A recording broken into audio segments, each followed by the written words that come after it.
পান্ডারা সাধারণত চীনের সিচুয়ান প্রদেশের পাহাড়ি অঞ্চলে বাস করে। মা পান্ডা জন্মের পর শাবককে বুকের কাছে আগলে রাখে এবং কয়েক সপ্তাহ খুব যত্ন নেয়।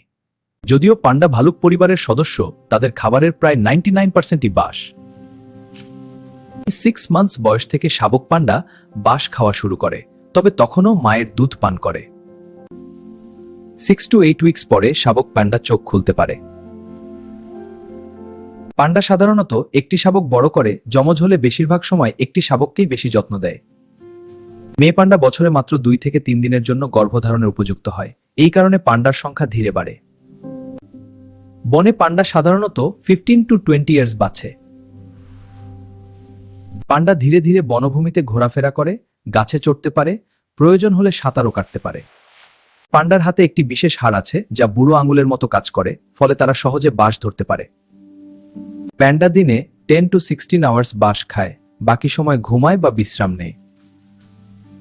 শাবক পান্ডা প্রায় 1.5 থেকে 2 বছর মায়ের সাথে থাকে।